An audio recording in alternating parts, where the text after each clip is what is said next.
Question 2. Which of these three demographics is the most important when we are trying to educate people out of religious thought? Those who have no religious beliefs, children in the main, those who and have always been of one religious persuasion or another, those who were rationalists but have since moved towards theism. Now, I find this rather difficult to answer because I'm not interested in educating people out of their religious beliefs or theistic thought. I don't necessarily believe that adhering to one form of religion or proclaiming oneself as religious is necessarily damaging, and I certainly don't think it's any of my business. My only problem comes when particular religious or ideological in general convictions and beliefs become a matter of imposition, when they attempt to infiltrate themselves into public policy, or when they start to affect people who do not voluntarily and consciously adhere to them. But no, I think there are manifestations of religion that can be very useful. I think there are manifestations of religion that are perfectly vile. For example, the politically active, biblically literal fundamentalist evangelical movements, I think, are reprehensible in almost every conceivable way. Just as I think that extreme Islam or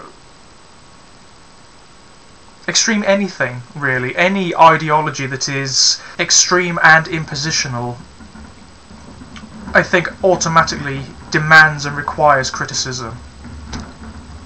But I can't say I'm that concerned with educating people out of their particular belief system. What I will do is criticize and comment and apply rational dissection when I see hypocrisy or logical fallacy or anything to that effect. But I certainly don't think it's important to convert people away from whatever they believe. And I certainly don't think that the world would necessarily be a better place if there were more people who describe themselves as atheist. Since, as I stated in the earlier question, just because someone describes themselves as atheist, it doesn't automatically mean that they are paragons of freedom of speech or rational, reasonable people. And there are certain recent occurrences on YouTube that demonstrate that. There are people who describe themselves as atheist who are just as prone to tribalistic loyalty and consequent hostility as people who describe themselves as part of any particular religion. If you look at the followers of some of the prominent YouTube atheists, people who take the amazing atheists' words as gospel, or fake Sagans, or anyone to that effect, and aren't willing to criticize them or actively attack those who do, then you see a demonstration, a microcosm, if you like, of exactly the same tribalism that fundamentalist Christianity operates under. However, that said, if I do see hypocrisy or deliberate falsehood being disseminated as a result of particular religious beliefs, or inhumanity occurring as a result, then I will gladly challenge it, as I would any other ideology, to be quite honest. Oh, the lawnmower's off again. Question 3. Why do you think people turn from the schools of rational thought and convert to a particular religious group? I don't feel qualified to say, to be quite honest. I think there are any number of reasons that could drive someone from holding atheistic positions or agnostic positions to deistic, or more specifically theistic, beliefs. It could be anything. It could be experiences, it could be some sort of trauma, it could be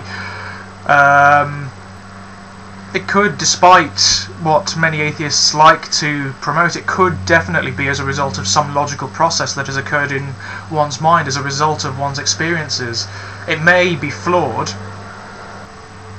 and I certainly myself haven't come across any kind of consistently logical process that can lead you to a belief in any particular god, but that's not to say that one does not exist.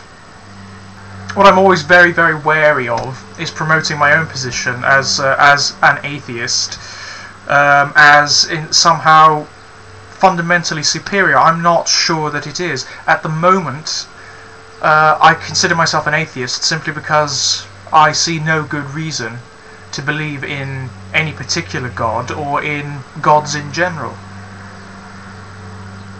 And I haven't yet come across any argument that or scrap of evidence that convinces me otherwise.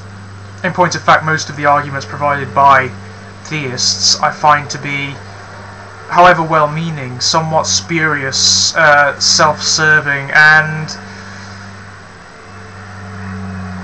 for the most part blatantly hypocritical.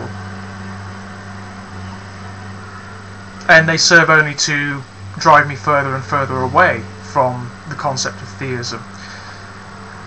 However, that does not necessarily mean that my position is fundamental and absolutely correct, and nor is it something that is absolute. It may change. I'm fully open to the notion that my perspectives are somehow flawed, and one must consider that there are any number of perfectly rational people, various scientists, biologists, physicists, who regard themselves as deists or as theists specifically, who are responsible for some of the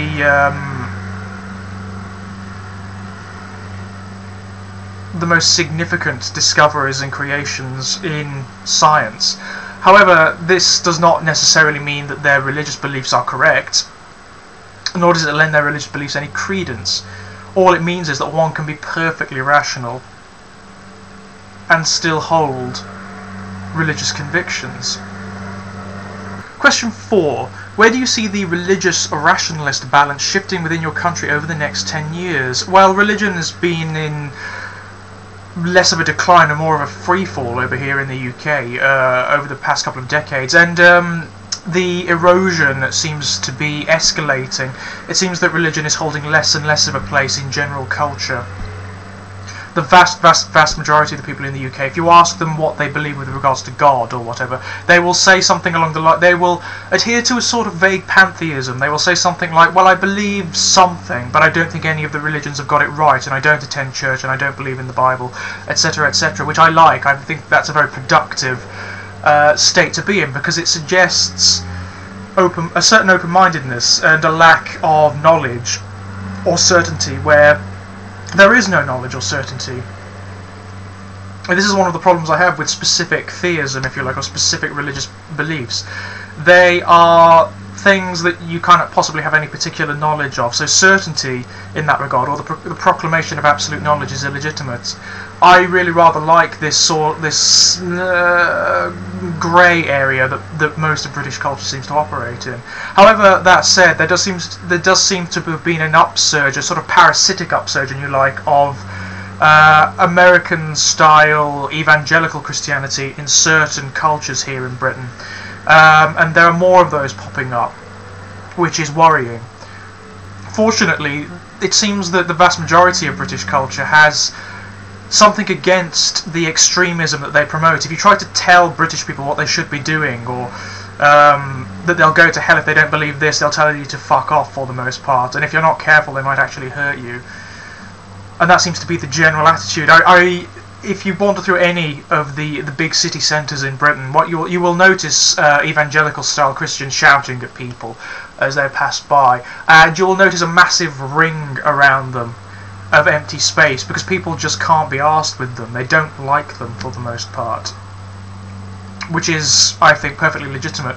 There is a mistrust of extremism in general in British culture that it seems to be escalating, which is great. I really rather like that. That said, unfortunately, there are these little knots of extremism, political and religious, in the forms of the very small evangelical churches that we have over here, the politically groups like the BNP, etc., etc., which I regard as all the same.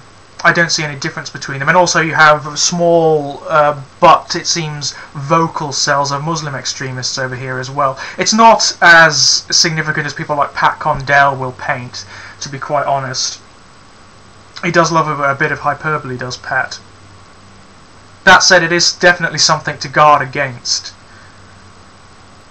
But no, what I may be wrong. It may actually shift the other way. It may be that owing to the decline of religion and the general sense that religion is being left out of British culture, if you like, that those religious groups that do still exist will crystallise and become more active. However, what I see at the moment is a decline, and this has certainly been, ironically, it's been expedited, it seems, by the recent acts of extremism, such as 9/11 or the attacks on the London buses, etc., etc. People generally have a mistrust for religious extremism over here.